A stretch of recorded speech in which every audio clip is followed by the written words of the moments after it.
Okay, well, welcome to episode 4 of The Shelf. I'm Raymond Jarvis, and as I said in the last episode, I have with me a friend of mine, John Michael White. He does a podcast called The Bakery with Tech Johnson. Yeah. And you can find that on SoundCloud. The movie that we watched was The Sorcerer's Apprentice. I said in the last episode I thought it was John C. Reilly. Turns out not John C. Reilly at all. That's another movie. I think that was that vampire movie. This is Disney's Sorcerer's Apprentice. And my minute starts now.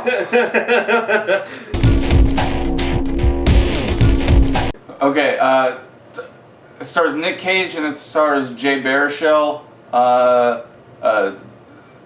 Merlin.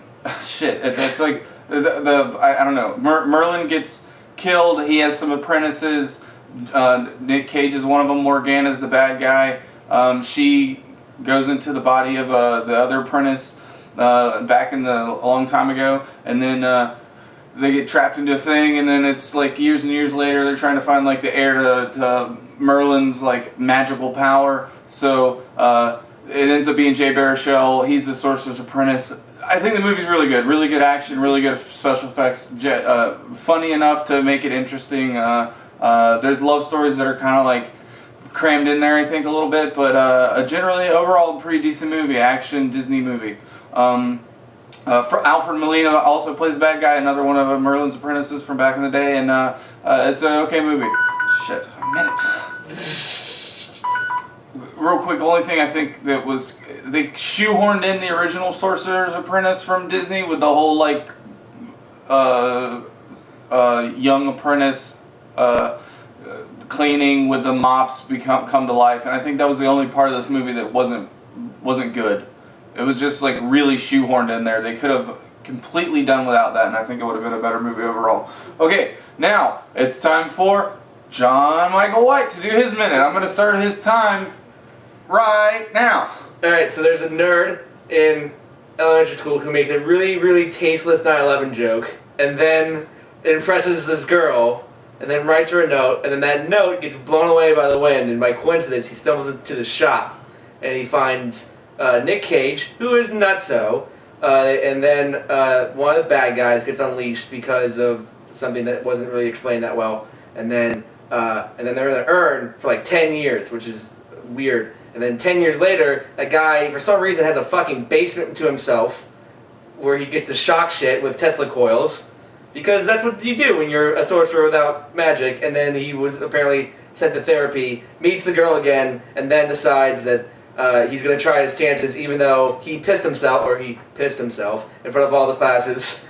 And then somehow she just kind of like believed everything and then helped him save the day, because she was the only reason why they beat Morgana at the end. And I don't know. That's a minute. Yeah, that was a minute. Whatever happened to the fucking dog?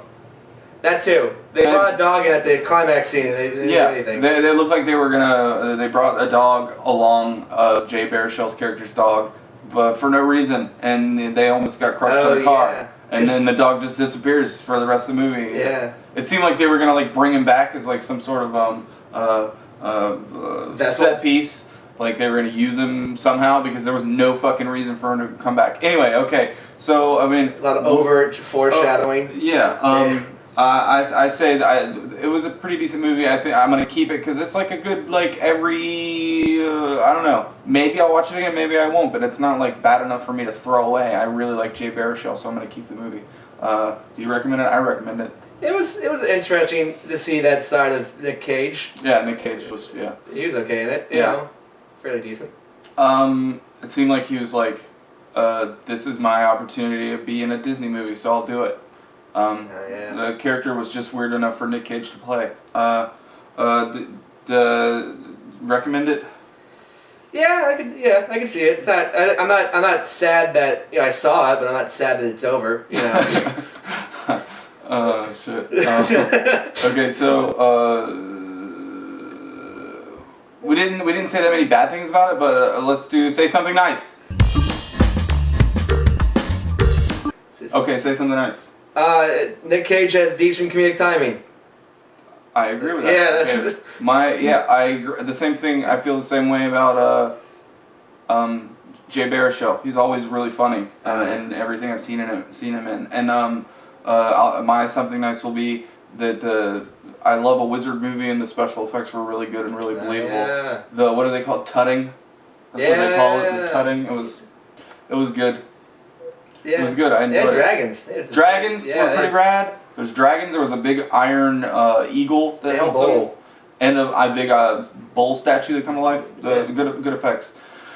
So that's episode 4 of The Shelf. So my stuff's at the end of the video, and I'll put his stuff, links to his The Bakery with John Michael White and Tech Johnson.